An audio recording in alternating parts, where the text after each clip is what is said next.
como segundo tema. Al principio del segundo tema están las preguntas de autoevaluación. Al principio, no al final. ¿Ya? También he subido a la plataforma la película completa que les puse la otra semana y no pudimos ver. ¿De acuerdo?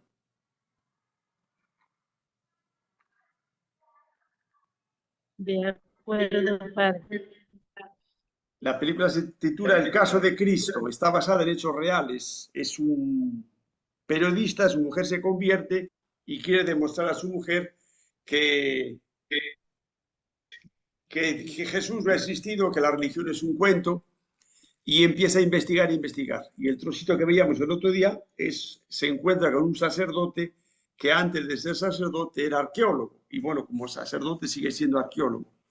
Y entonces le pregunta, y es cuando le muestra, le explica la cantidad de manuscritos que tiene el Nuevo Testamento, más que ningún otro libro de la Antigüedad clásica. ¿De acuerdo? Hoy vamos a ir viendo distintas cosas que no son propiamente del Evangelio, sino de su contexto, pero que nos pueden ayudar a entender mejor el Evangelio. ¿De acuerdo? Vamos a ver la conexión, si no nos fastidia demasiado, porque estoy en otro sitio. Pero bueno, vamos allá. Todo lo tienen incluso un poquito más extendido en el texto, ¿de acuerdo? En el tema 2. Entonces, vamos a ver principales instituciones de la época de Jesús, un poquito cómo afectan en el Evangelio, cómo aparecen, y distinguir unas de las otras para, repito, comprender un poquito el contexto, ¿ya? Augusto en el año 27 antes de Cristo al 14, todos esos años de antes a después de Cristo, él es emperador, ¿ya? Ellos van a conquistar Judea, Palestina, y lo van a integrar al imperio como una provincia. Entonces, ¿qué quiere decir? Que va a estar bajo el control y la dominación de los romanos. Va a estar ahí siempre el ejército romano poniendo orden. Van a tener que pagar impuestos a Roma, como toda colonia de la historia es así. O sea, uno no tiene por qué rasgarse las vestiduras. Si un país coloniza al otro, una cultura coloniza a la otra, se aprovecha de ellos. Los incas también lo hacían, o sea que en todos los sitios ha sido así, ¿de acuerdo? Y eso provoca una sensación de cólera, de odio, de fastidio frente a los romanos. El odio que se tenían entre ellos era mutuo, ¿ya? Después veremos más adelante el tema de los impuestos y se hace más desagradable todavía porque entra la corrupción de por medio y al final la gente pagaba muchos más impuestos de los que en realidad debería de pagar. La presencia militar está ahí, el derecho romano se va imponiendo, hay una tolerancia a los cultos con determinadas condiciones y por eso permiten que exista el templo, que exista el Sanedrín, pero ellos van controlando. Sobre todo será con el sumo sacerdote, lo ponen ellos, los saduceos, que son los que llevan el comercio, están todo el rato congeniados con los romanos, están ahí haciendo sus tratos con ellos. Intentan por una manera, digamos, políticamente llevar la fiesta en paz y cuando las cosas no funcionan, militarmente son muy duros. Ha habido ocasiones en las que se acabaron los palos para crucificar a la gente y directamente los crucificaban en los árboles, porque en aquella época se las gastaban así. Los judíos también eran muy belicosos y cuando la cosa se ponía brava sacaban la espada y mataban un montón de gente. Y eso estaban acostumbrados a ver. En la época de Jesús era, por desgracia, muy lamentables, ¿ya?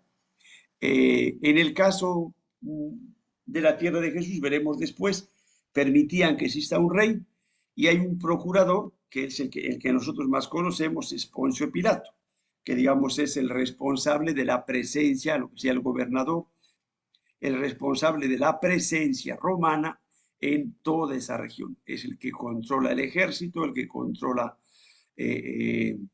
la capacidad de juzgar. Por eso cuando condenen a Jesús a muerte, tienen que ir al procurador romano para que sea él quien dicte la sentencia de muerte. porque ellos no pueden matar a nadie. O sea, el derecho romano, perdón, se va a imponer en todo el imperio romano, que en muchas cosas evita, perdón, los abusos y los excesos, ¿ya? En el caso este concreto eran odiados por el pueblo a muerte. Colaboradores de los romanos son los publicanos.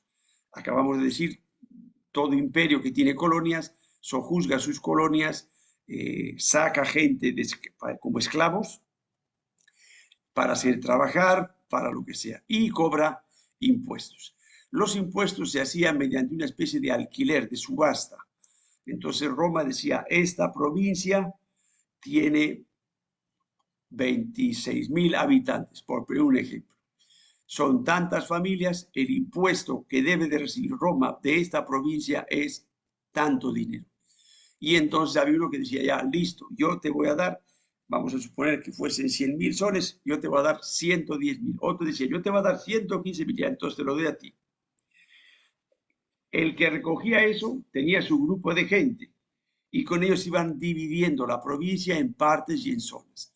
De tal manera que si yo le voy a dar a Roma 115.000, todo lo que yo saque de 115.000 para arriba es para mí. ¿De acuerdo?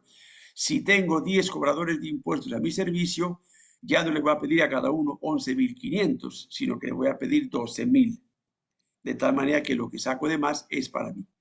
Y ellos, ayudados por el ejército romano, lo que van a intentar no es sacar 12.000 soles, van a intentar sacar 13, 14, 15, todo lo que puedan sacar es para ellos. Luego vemos que el problema de la corrupción no es un invento del Perú del siglo XX.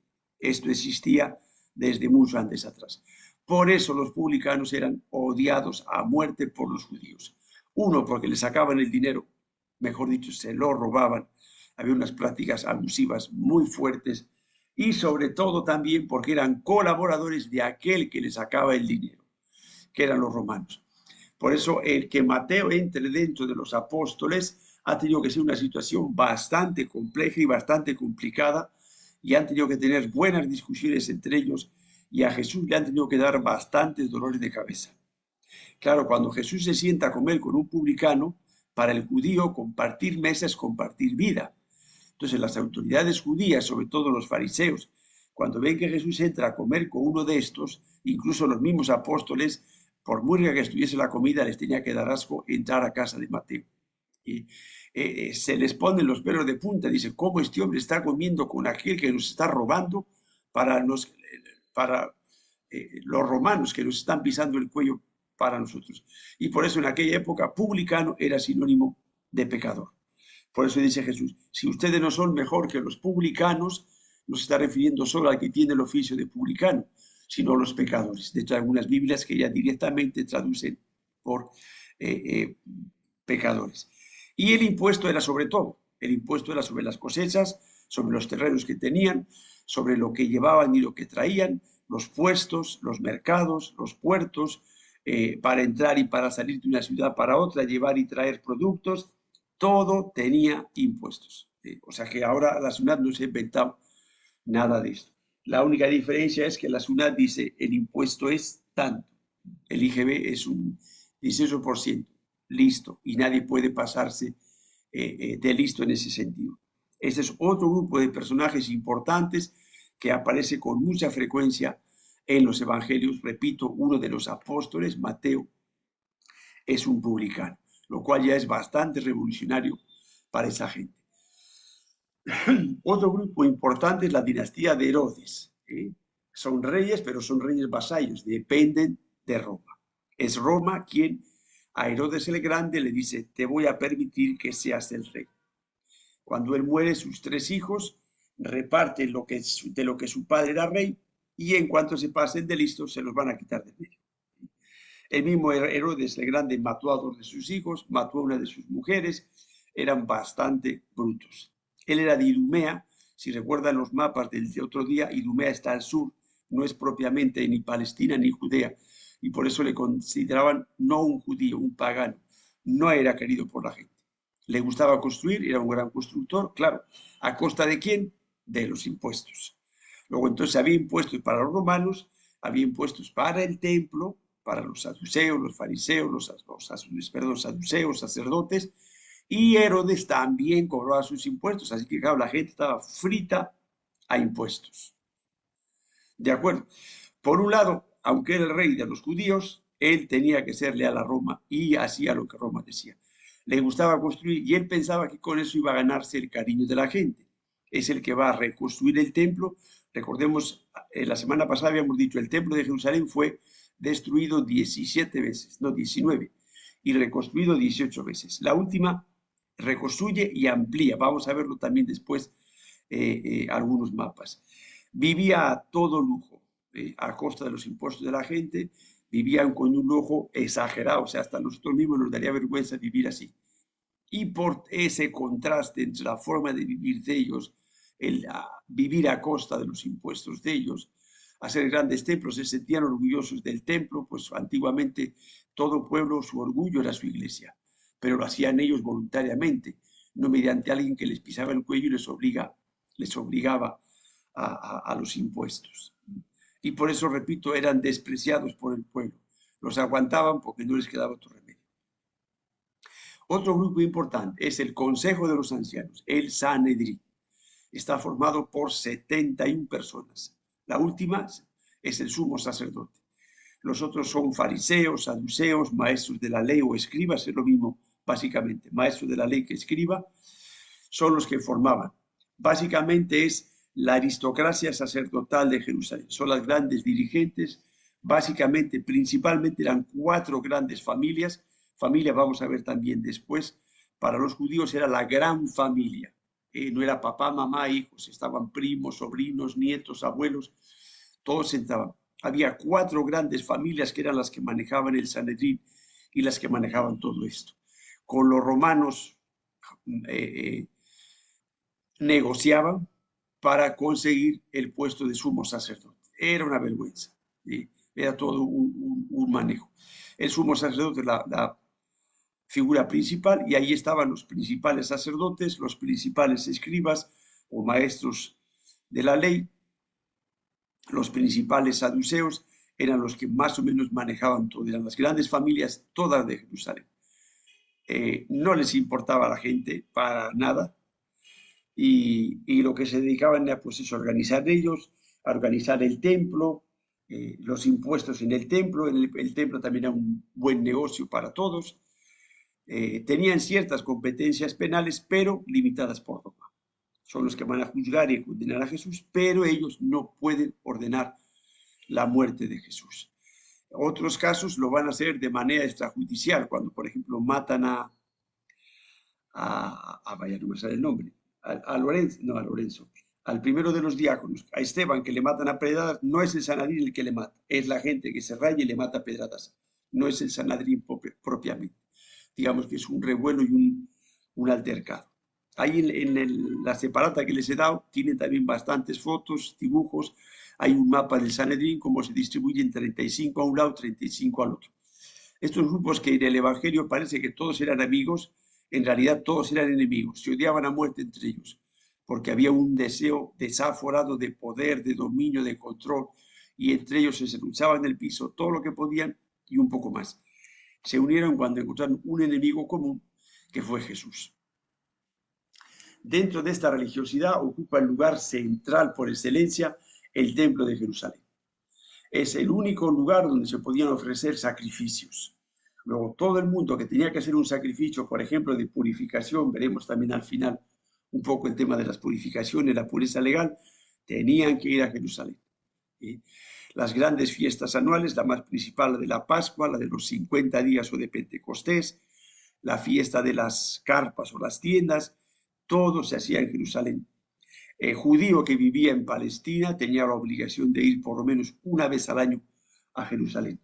Los judíos que vivían en la diáspora, o sea, fuera de Jerusalén, lejos, tenían la obligación de ir por lo menos una vez en su vida a Jerusalén. En la Pascua podía llegar a haber casi 1 millón de personas en Jerusalén. ¿Sí? Ahora, todo lo que presentaban tenía que estar puro. Yo vengo caminando 4 días con mi oveja, la oveja llega sucia, despelujada. ¿Qué sucede? Tengo que vender mi oveja y comprar una que esté pura, que esté limpia, de 1 año sin mancha, pero me la cobran a riñón. Y claro, se convierte el templo en un gran negocio. ¿De acuerdo? Es, por lo tanto, el centro de todo esto lo maneja el sumo sacerdote, la figura principal. Los sacerdotes, los levitas, unos son los saduceos y otros son los levitas o los descendientes de Leví o de Aarón también. ¿De acuerdo? El primer templo fue construido por Salomón, como ya decíamos, varias veces destruido, reconstruido, a partir del año 19, porque recuerden que le dice a Jesús, 40 y tantos años han tardado en reconstruir el templo y tú lo vas a reconstruir en 3 días. A eso se está refiriendo. ¿Sí?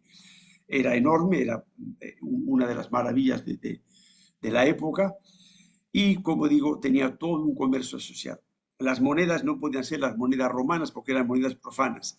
Entonces tenían que cambiar la moneda romana por la moneda del templo. Ahí también ganaban. Los animales, para asegurarse, en lugar de estar trayendo de no sé dónde, compraban ahí, se los vendían al precio que querían. Ovejas, carneros, reses, perdón, vacas, palomas, etcétera. Todo lo vendían. Y claro, aprovechaban y se lo vendían a buen precio. Este es el templo de Herodes. Vamos a ver la comparación con el templo de Salomón. Este dibujo lo tienen en la separata para que un poquito con calma puedan ver. Esto es el tamaño de una cancha de fútbol, 100 metros de largo. Esto tenía un poco más de 100 metros. Este es el templo propiamente dicho, el lugar santo, lo que se llama el Sancta Sanctorum. Aquí solo entran los sacerdotes, aquí solo entran los hombres, aquí entran las mujeres y afuera entran acá. Había una explanada más grande todavía, es donde entran los gentiles, los no judíos. Aquí está el altar de los sacrificios y dentro donde se encuentra el arca de la alianza con las tablas de la ley, los dos ángeles tapando con las alas la tapa de la ley y el templo tenía varias imágenes bajo relieves. En concreto, los dos ángeles tapando la tapa, por eso cuando hablan de que imágenes, ¿qué me estás hablando si en el templo de Jerusalén había imágenes?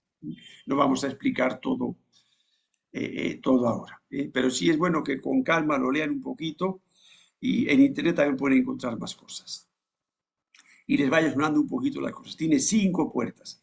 Cuando hablaban de la quinta puerta y no había aparecido, todos decían que Juan el Bautista se la había inventado, la había teologizado, la había buscado un sentido simbólico, hasta que años después apareció la quinta puerta. Y este es el templo de Salomón, que es mucho más pequeño. Es solo esto. Aquí está el Sancta Sanctorum, el altar. Esto han cambiado. Esto fue destruido varias veces y ampliado.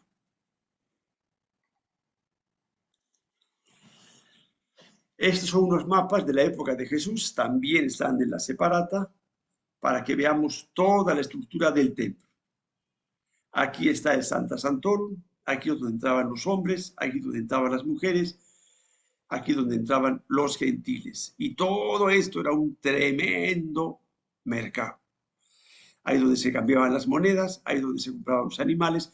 Esto es lo que Jesús va a decir, han convertido mi casa en una cueva de ladrones en lugar de una casa de oración.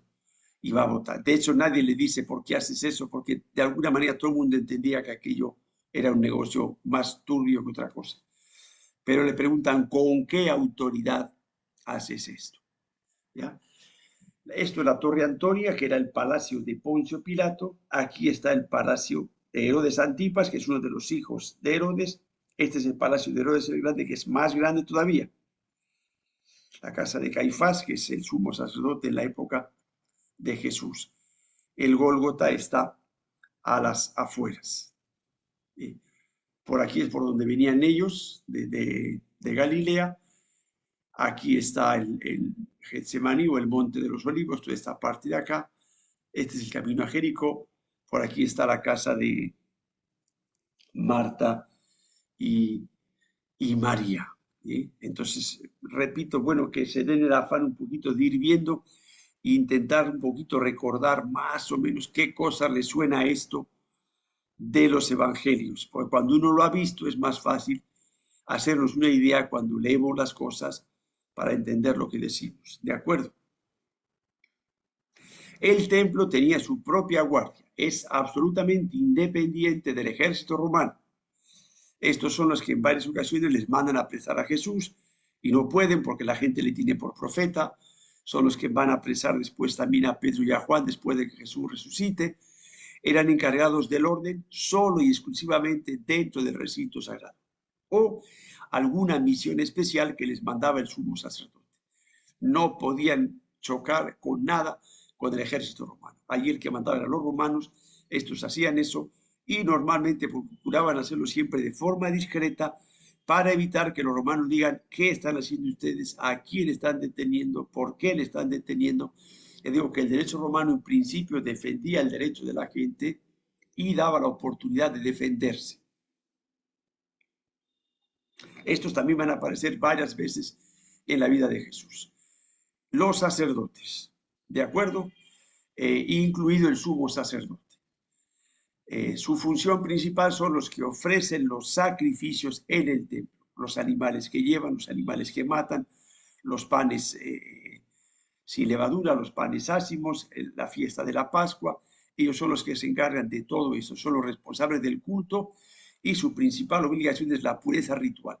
Por eso van a chocar con Jesús por el tema de la pureza ritual. A ellos les importa la pureza exterior. Lavarse las manos hasta el codo, no puede ser hasta medio brazo, tiene que ser hasta el codo. Hay que lavar no sé cuántas veces y van a tener ese enfrentamiento con Jesús. Porque Jesús va a decir, bueno, está bien, hay que lavarse las manos por higiene, pero eso no lava mi alma. No contamina lo que viene de afuera, sino lo que viene de adentro.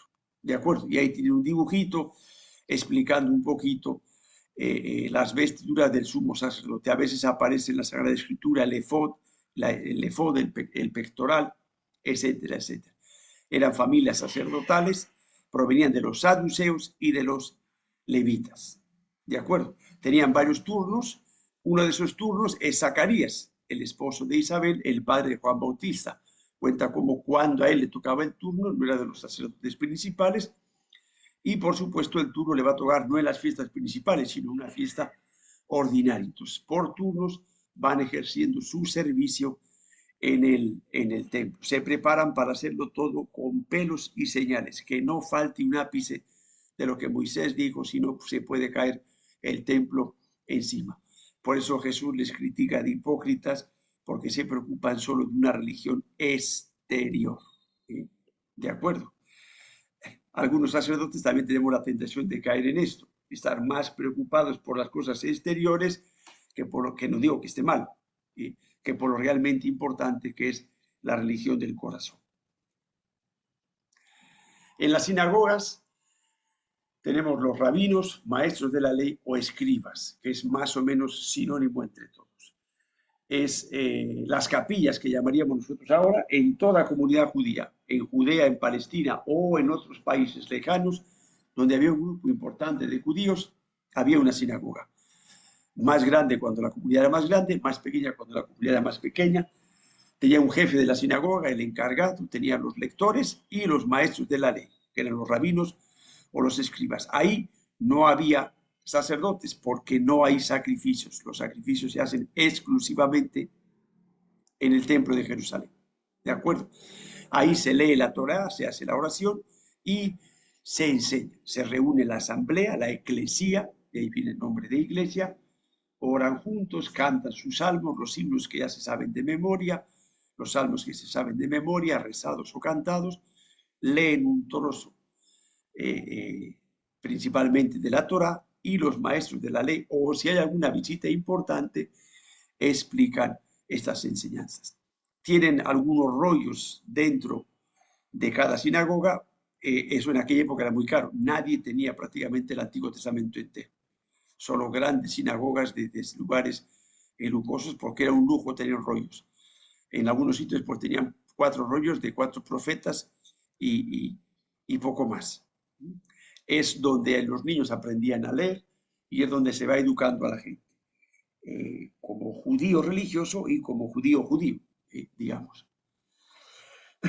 Una vez que caiga el templo de Jerusalén, la religión judía se va a limitar exclusivamente a las sinagogas y a los rabinos. Van a desaparecer los maestros de la ley perdón, y van a quedar los fariseos, perdón, no los rabinos, los fariseos.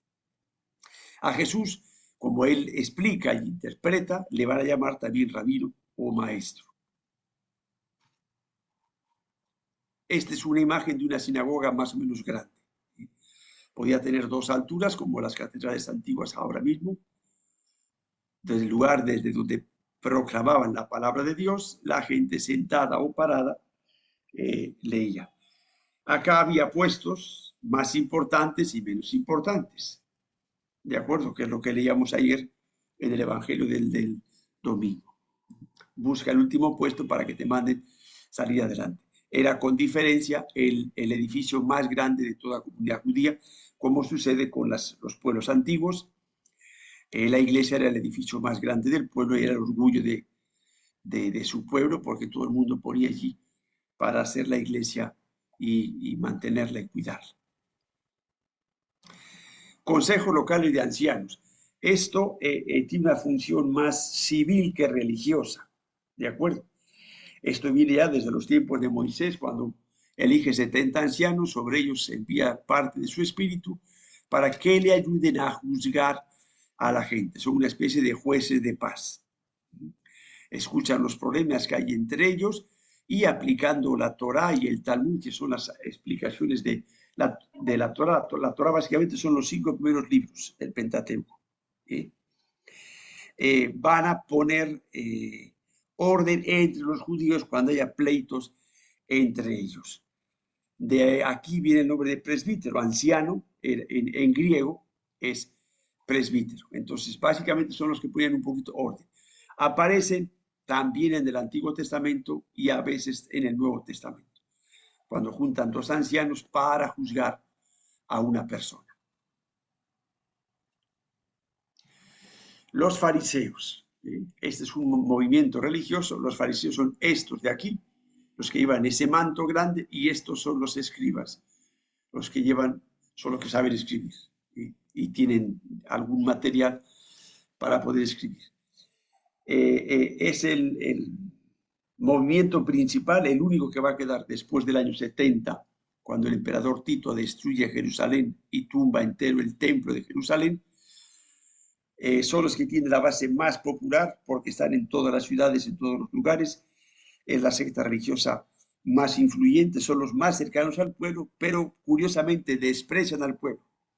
Les consideran como pecadores, como sucios, manchados, no querían ni que se acerquen ni que les toquen, pero vivían también a costa de ellos.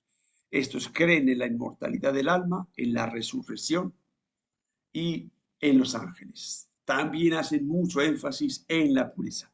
Fariseo significa separado, en el sentido de aquel que es puro, es limpio y se separa de los demás para no mancharse, para estar en contacto con Dios. Por eso cuando a alguien le tocaba en pecado, le habían fregado, perdón, porque tenía que purificarse 3 días o 7 días, ya no podía ir al templo, no podía estar en la sinagoga. Después veremos con un poquito más detalle todo eso, pero tenían toda una norma de prescripciones legales que tenían que cumplir para poder ejercer su ministerio, y por eso se escandalizan cuando ven que Jesús no hace eso. Lavar las ollas no sé cuántas veces, lavarse rigurosamente hasta el codo.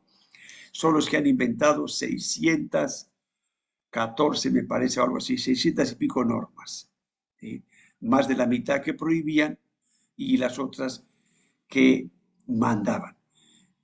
Absolutamente imposible, primero, de sabérselas y segundo, de cumplirlas. Es lo que Jesús les va a criticar.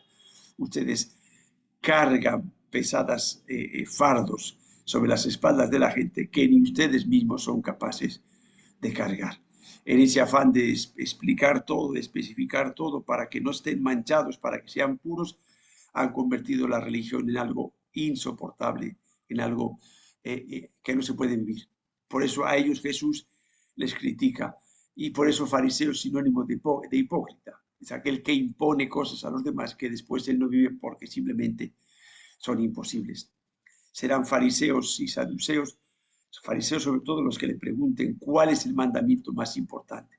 De estos 614 que tenemos, bueno, ¿cuál es lo más importante? Porque esto es, o sea, la gente sensata se daba cuenta que era imposible de cumplir todo eso. y se van a pasar la vida discutiendo entre ellos, que este es más importante, que este es el otro, y van a entrar en toda una casuística que Jesús ridiculiza. Ustedes dicen que jurar por la ofrenda del altar sí que obliga, pero jurar por el altar no obliga. Ustedes, y les va a criticar varias de esas normativas a ellos, que son los que les han inventado. ¿De acuerdo? Cosas que a nosotros, el diezmo del comino y la pimienta, que son semillas chiquititas, cosas ridículas, estaban preocupados por eso y no están preocupados por la misericordia y la justicia. Jesús les va a criticar. ¿De acuerdo? Entendiendo un poquito cada grupo humano, entendemos mejor la crítica que Jesús hace a cada uno. ¿De acuerdo? Por eso estoy dándome el afán de explicarles un poquito todo esto y les pido, por favor, que lo lean con calma, que lo comenten entre ustedes a ver qué es lo que van entendiendo, lo que van entendiendo.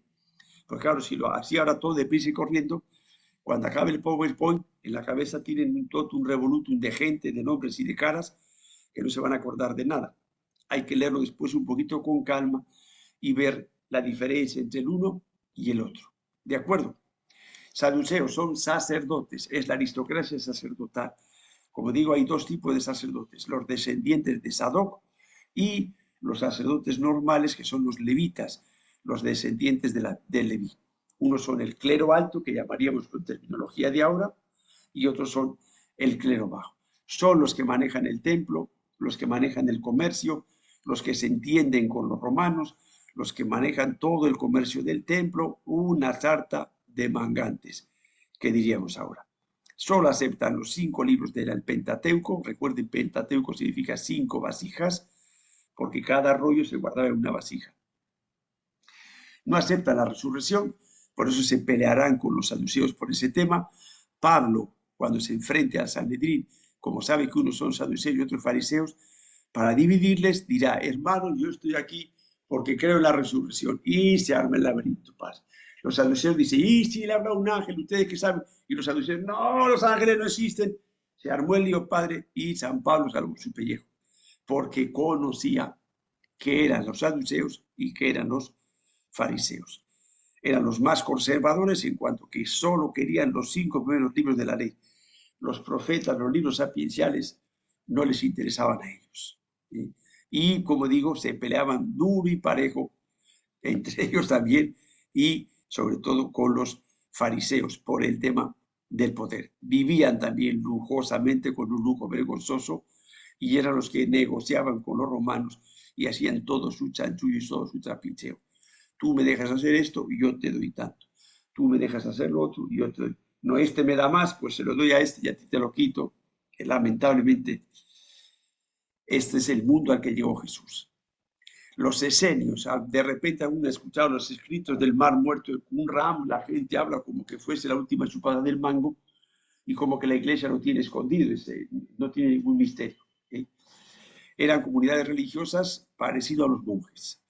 Llevaban una vida comunitaria, esperando la venida del Mesías y preparándose para eso. Vivían en el desierto, en cuevas, escondidos, como es el caso de Qumran, y tenían un pensamiento bastante cercano a Jesús en cuanto a la importancia de la misericordia, del perdón, no un Dios tan legalista como planteaban los fariseos. Algunos han dicho que Jesús era esenio, pero no tiene fundamento, aunque haya determinados principios doctrinales de ellos que eran los más cercanos a Jesús. Esto sale también de los evangelios, aunque no tanto, pero he querido que por lo menos nos suene. Los celotes también salen del evangelio. De hecho, uno de los apóstoles es Simón el celote. Eran nacionalistas, querían echar a Roma del medio. En un primer momento no eran belicosos, con el tiempo cada vez se van a ser más beligerantes y van a llegar a las armas.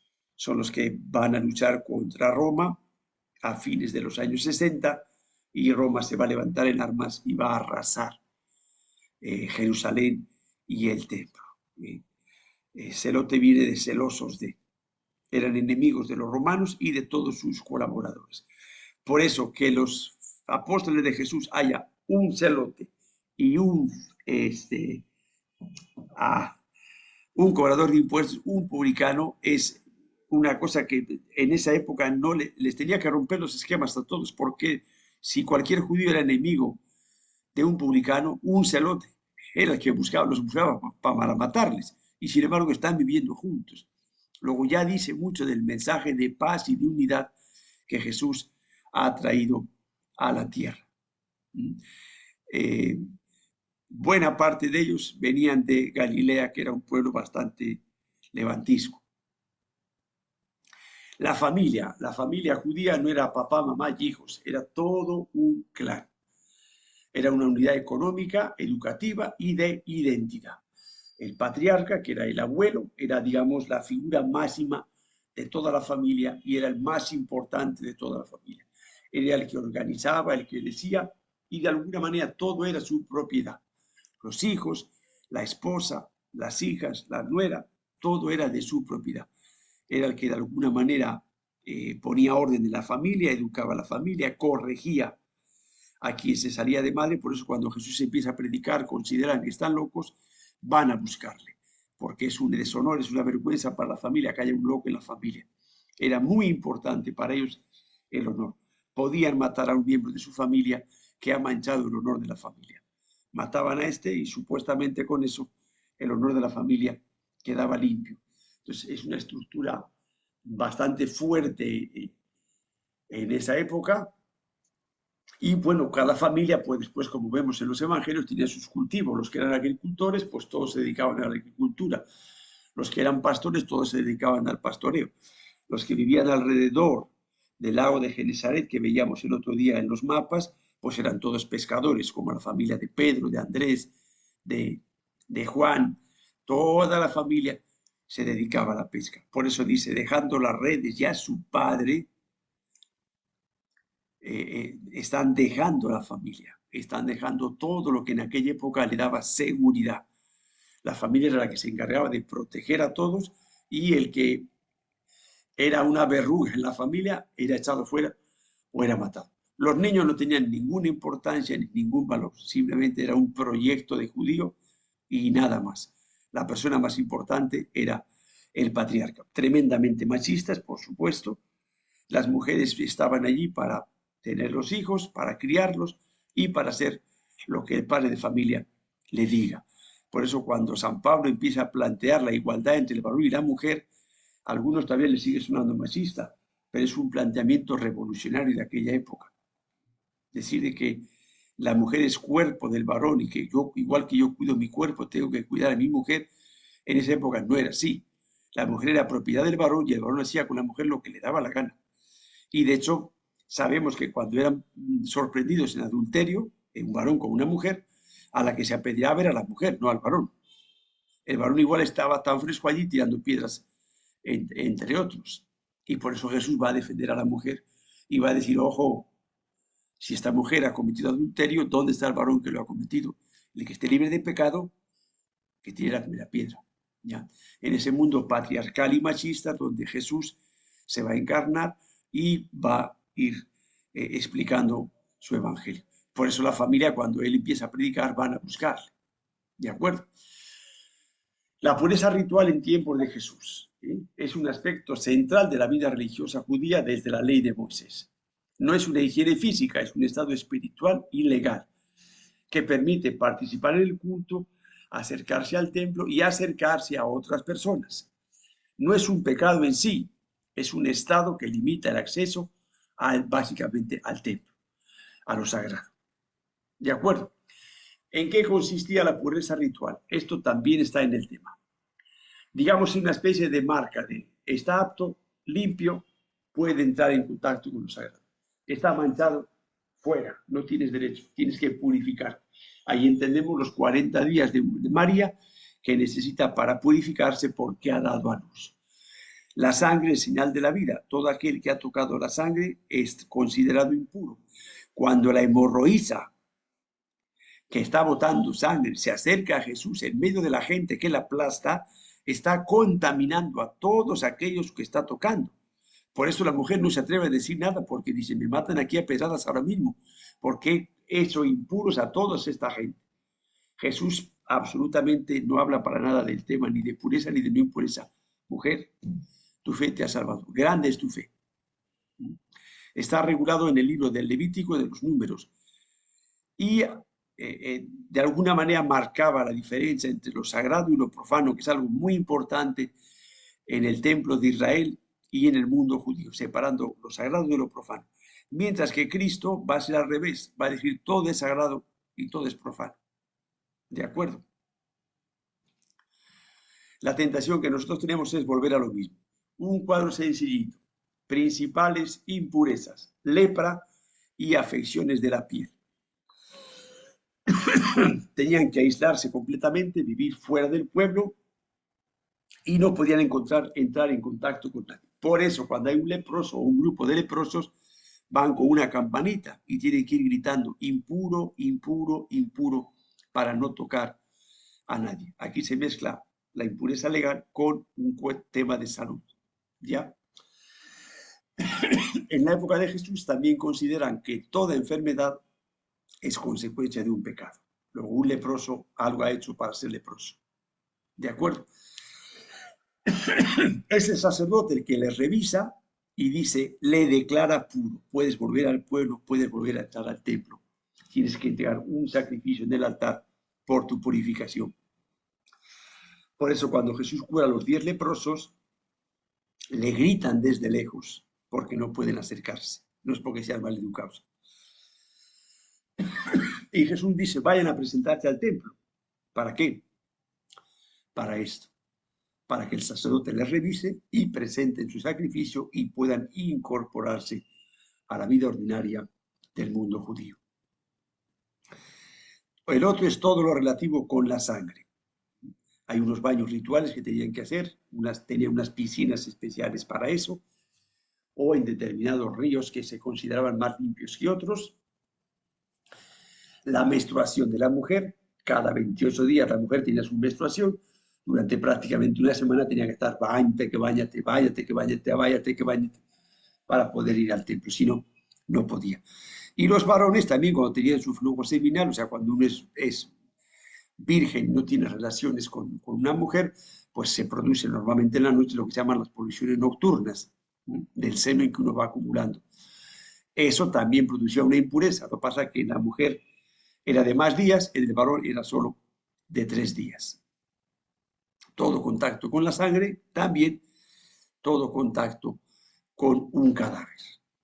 Por eso los sepulcros se encalaban para que todo el mundo supiese, sobre todo en la época de las grandes peregrinaciones, la cal es un blanco intenso que con el sol brilla y resalta, para que todo el mundo supiese dónde estaba un sepulcro y no lo tocase, porque si lo tocaba, aunque no supiese que era un sepulcro, incurría en impureza. En 7 días no podía pisar el templo. Imagínate gente que viene 3, 4, 5 días caminando a la Pascua, se le ocurre pisar una piedra y dice, oye, que acá hay un muerto, así que tienes que esperarte 7 días para ir al templo. Después de todo lo que he caminado, qué como, donde pintaban todo de blanco para que nadie pise y incurra en impureza. Por eso Jesús dirá a los fariseos, sepulcros blanqueados, por fuera brillan y por dentro rebosan de podredumbre. Les critica como hipócritas, ¿de acuerdo? Viendo esto uno le entiende, amigo, ahora entiendo entonces el sentido de eso que estaba diciendo. El parto, recordemos, María a los 40 días tiene que ir al templo a presentar la ofrenda por su purificación. El parto y el derramamiento de sangre, por lo tanto, incurría en impureza. Y luego había determinados animales impuros, si se comían o simplemente en contacto con ellos. Lo que se hacía era no comerlos y cuando se habían comido, por lo que sea, determinados baños rituales. Jesús será el que diga, nada hace impuro al hombre lo que viene de afuera, sino lo que sale de adentro. Lo que viene de afuera, lo dice Jesús literalmente, pasa por el cuerpo y acaba en la letrina. Nada de eso hace impuro al hombre.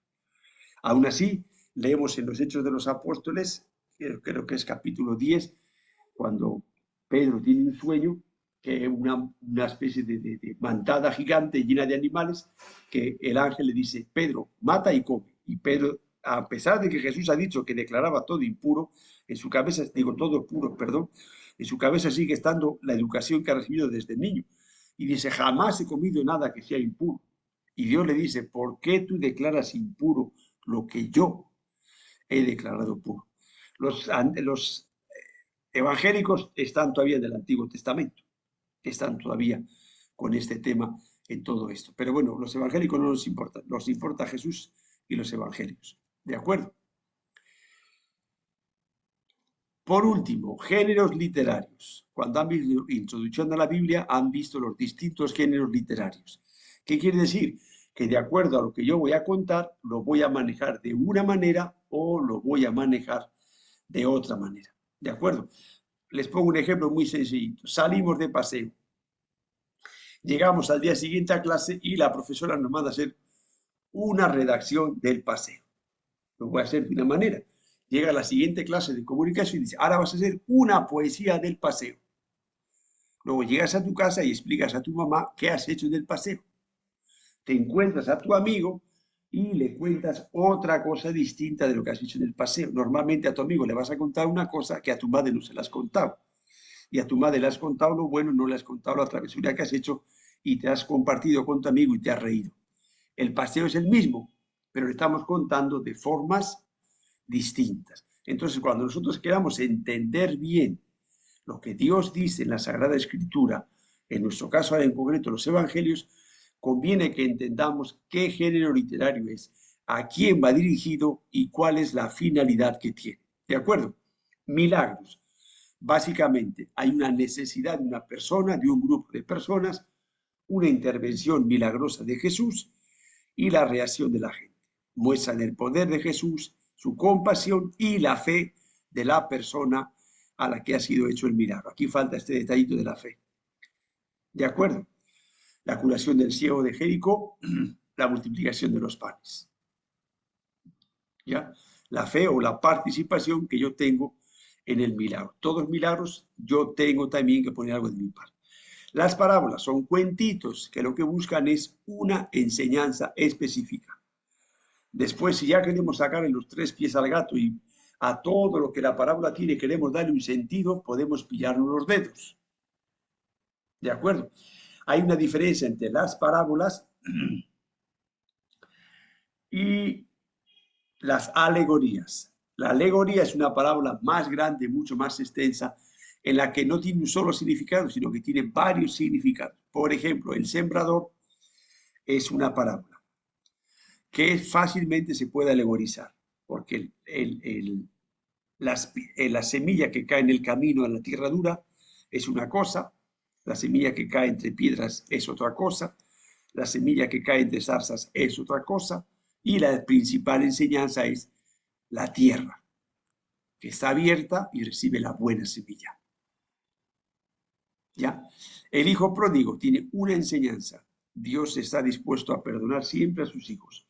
Lo que más le importa al padre es el hijo. Que después podemos sacar la enseñanza de que cuando tienes plata tienes amigos, cuando no tienes plata no la tienes. Bueno, la podemos sacar, pero en principio no es la enseñanza principal que tiene esa parábola. Luego se trata de buscar la enseñanza principal de la parábola y de ahí podemos sacar el resto, porque si no, se puede hacer decir a Dios lo que no ha dicho. Otro tipo son los relatos de vocación o de seguimiento, cuando Jesús llama a una persona a que le siga. Hay una invitación, también tiene un esquema propio y específico. Hay una invitación, a veces hay una duda, un miedo, una objeción y al final después aceptan con prontitud o algunos casos, como el joven rico que mete el rabo entre las piernas y se va triste. Lo otro son los discursos, exposiciones largas donde Jesús enseña sobre un tema o varios temas específicos. El principal, el que más discursos tiene, es Mateo. Juan tiene casi siempre el milagro y unido al milagro va un pequeño discurso que va explicando el sentido del milagro. ¿De acuerdo? Marcos tiene el discurso escatológico sobre el final de los tiempos, el juicio final. Son unos ejemplitos nada más. Sería bueno que después en casa o en la parroquia puedan ir viendo cada uno y vean un poquito las diferencias entre unos y otros. Relatos de controversia. Las parábolas a quién están dirigidas, a la gente sencilla. Los discursos normalmente están dirigidos a la gente sencilla, a los discípulos. Hay discípulos, de los discípulos eligen los apóstoles. Están los chismosos que van siempre, es el tercer grupo de personas que rodean a Jesús. y el cuarto son los que le buscan para hacerle bronca. Entonces hay que distinguir cuando Jesús habla a todo el montón, cuando habla a los discípulos, los que le siguen y le escuchan con gusto y intentan hacer lo que Jesús dice, y cuando habla solo a los apóstoles. Cuando veamos el Evangelio de Lucas, veremos las enseñanzas de Jesús en camino a Jerusalén. Son enseñanzas solo para sus apóstoles, enseñanzas muy específicas. ¿De acuerdo? Luego es un discurso, podemos decir, una enseñanza, pero a distintas gentes. Estos otros relatos de controversia son broncas, peleas. Le vienen buscando los tres pies al gato a Jesús a hacerle las cosquillas. Los fariseos, los escribas, los saduceos intentan hacer caer a Jesús, buscarle lo que está haciendo mal. Normalmente van y siempre con el rabo entre las piernas. Jesús educadamente, sin humillar a nadie, pero les va a dejar las cosas claras. Los dichos o los logia está dicho en griego, son frases breves de Jesús, fáciles de recordar por el sentido y la fuerza que tiene.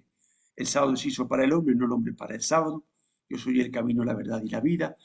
El que se ensalza será humillado, el que se humilla será ensalzado. Digamos, son como pequeños refranes que tienen una fuerza. Y luego, el último género literario de los evangelios son los relatos de pasión. Es el núcleo más antiguo de la predicación de Jesús. La pasión, la muerte y la resurrección de Jesús. Esto es lo primero que se va a empezar a contar a los demás. Y probablemente lo primero que va a empezar a escribirse como relatos sueltos. De ahí va a empezar a ir creciendo. Después la gente va a decir, bueno, ¿y cómo fue el nacimiento de Jesús? Entonces vamos a empezar a buscar a ver con quién ha hablado María, quién le ha contado María, y van a empezar a salir los relatos de la infancia de Jesús, de Mateo, de Lucas, que no es lo primero que se escribe, de hecho es de lo último que se escribe. Lo primero que se va a escribir son los relatos de la pasión, la muerte y la resurrección de Jesús, que es otro género literario también distinto. ¿Ya? Todo lo que hemos visto hoy no es la Sagrada Escritura, pero nos ayuda a comprender un poquito mejor cada cosa. Por eso les repito, léanlo con calma, dense el afán de conversar entre ustedes, de discutir un poquito si hace falta, para intentar un poquito entender las diferencias entre los unos y los otros. Esto vamos a necesitar cuando hagamos la exégesis de un texto bíblico, ver el contexto, a quién va dirigido, en qué momento está sucediendo, qué género literario pertenece.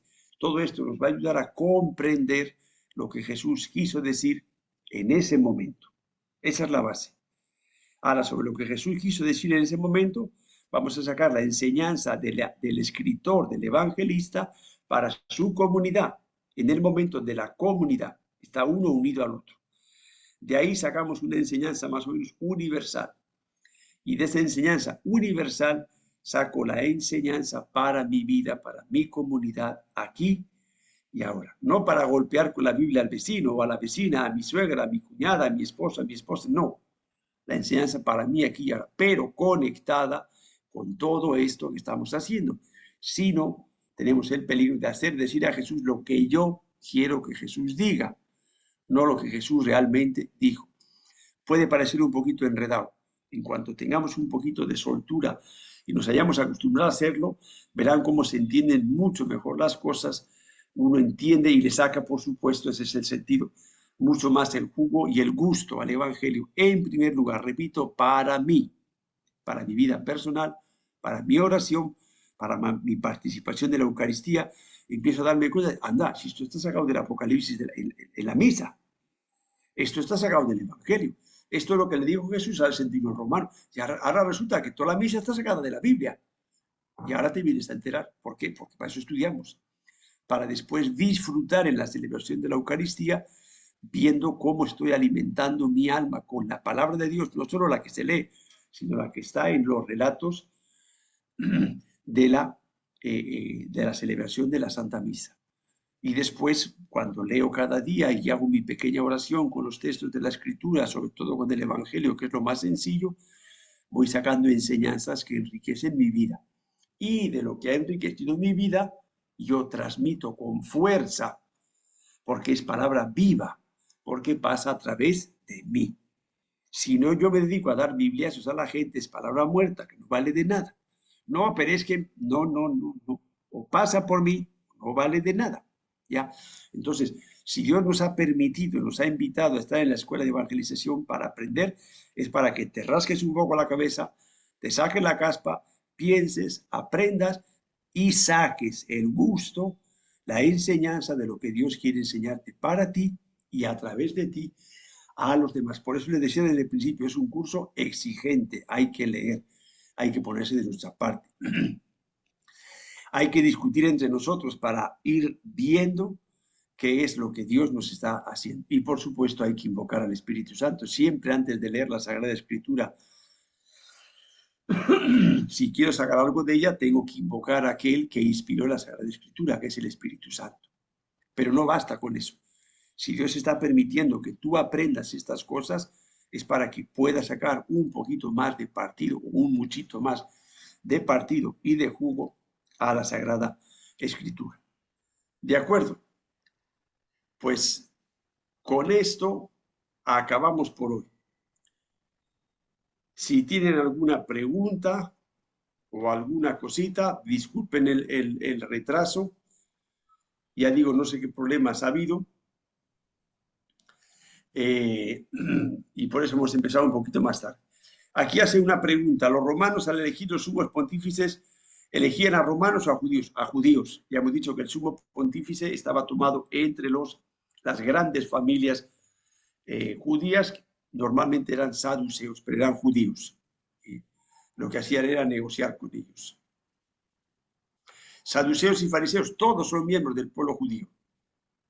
¿De acuerdo? ¿Cuántos sacerdotes saben? No tengo ni idea. El Sanedrín sí lo formaban 70 personas, pero no todos eran sacerdotes.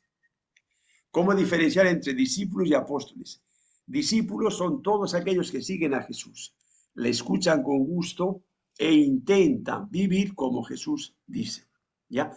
De ese grupo de fariseos, que pueden ser 100, pueden ser 1000, pueden ser 5000, Jesús llamó a 12 para enviarlos a predicar y fundar sobre ellos la iglesia. Esos son los 12 apóstoles. ¿De acuerdo? De los discípulos salen los apóstoles. Los apóstoles solo son 12. De hecho, después de la muerte de Jesús, Judas se había ahorcado y los apóstoles dicen, hay que elegir uno para que volvamos a ser 12. Ellos entienden el número 12 perfectamente como consecuencia, continuidad de las 12 tribus de Israel. Después, cuando empiece a crecer el cristianismo, lógicamente 12 obispos es impensable, tendrán que ir aumentando el número de apóstoles, el número de obispos, llamaremos después, a lo largo de todo el mundo cristiano, y ahora pues debe ser más de 3000 obispos los que hay en todo el mundo. Miembros del grupo, básicamente era todo familia. Saduceos, ya digo, eran descendientes de Sadoc, que eran familias. Los levitas eran descendientes de Leví, eran familia. Y los fariseos, la gente que tenía un poquito de dinero, podía mandar a su hijo al templo de Jerusalén para ser un maestro de la ley. Hacía falta gente que tuviese dinero para dedicarle a eso. Eso sí, digamos, es la familia la que decide que su hijo, como el caso de Saulo, él vivía en Tarso, le mandan a Jerusalén, estudia con el gran maestro Gamaliel para ser fariseo.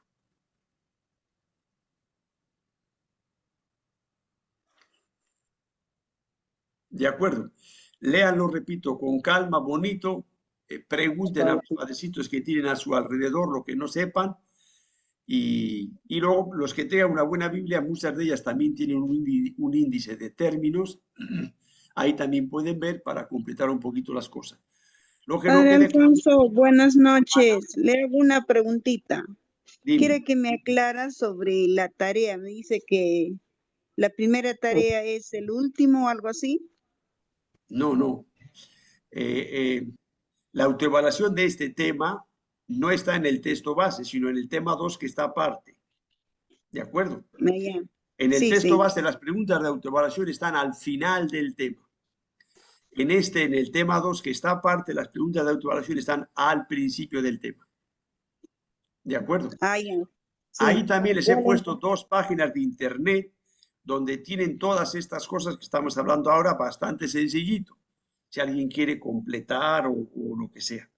En el texto también he procurado ponerles bastantes fotos y esquemas y mapas para hacer las cosas un poquito más gráficas. En internet hay un montón de información. en YouTube también. Pero bueno, yo les he puesto esas dos páginas, son sencillitas, tienen más o menos lo que yo les he ido explicando. Pero a eso me refería, que en lugar de estar al final del tema, como están en el texto base, están al principio. Si no lo encuentran, ¿qué quiere decir? Pues que no han leído el texto. Por eso no les pongo las preguntas en la plataforma, para obligarles por lo menos a que ojeen y vean el texto base, porque es de lo que se trata. ¿Sí? Las clases nos ayudan un poquito a entender, pero hay que sentarse, repito, leer con calma, profundizar un poco, tomar notas, intentar un poquito distinguir entre fariseo, saduceo, escriba, etcétera, etcétera, para no enredarnos. Y que después cuando leamos el Evangelio comprendamos un poquito eso. Porque son los saduceos los que le preguntan, un hombre tuvo 7, una mujer se casó con un hermano, enviudó y después se casó con otro, envidió y se casó con otro. ¿Quién le hace esa pregunta? Los saduceos. ¿Por qué? Porque los saduceos no creían en la resurrección. Al final, cuando resuciten, si es que resucitan, ¿de cuál de los 7 va a ser mujer? Los saduceos le preguntan eso porque ellos no creían en la resurrección. Cuando uno lo entiende, sí, ahora entiendo. ¿De acuerdo? Ese es un poquito el chiste, poder entender mejor cada pasaje evangélico. Así es. Muy bien, si no hay más preguntas, ya les digo, el próximo día lo primero que vamos a hacer es dedicar un tiempito a estas preguntas, a ver si se han aclarado un poco. Aprovechen a sus padrecitos, los que tienen monjitas también, que han estudiado la mayoría religión, profesores de religión, para preguntarles. De repente les sacan los colores y no se acuerdan, y bueno, pues como me pasa a mí, les obligan a repasar un poquito. Pero repito, nos ayuda un poquito a entender mejor las cosas. Lo mismo que decíamos el otro día de la cronología y la geografía, también nos ayuda un poquito a entender mejor el Evangelio y sacarle más partido. Listo. Muy bien, entonces con la disculpa de caso por el retraso, nos vemos el próximo lunes, si Dios quiere. ¿Ya? Padre Alfonso. Sí. ¿Ibas a preguntar algo o estabas despidiendo? No, le estaba Sí, diciendo, Padre, gracias. Vamos a leer Ah, más. listo.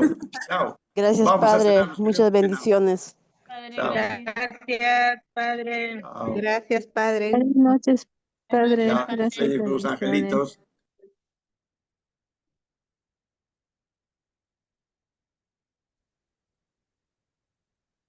Sí, salió mi nombre.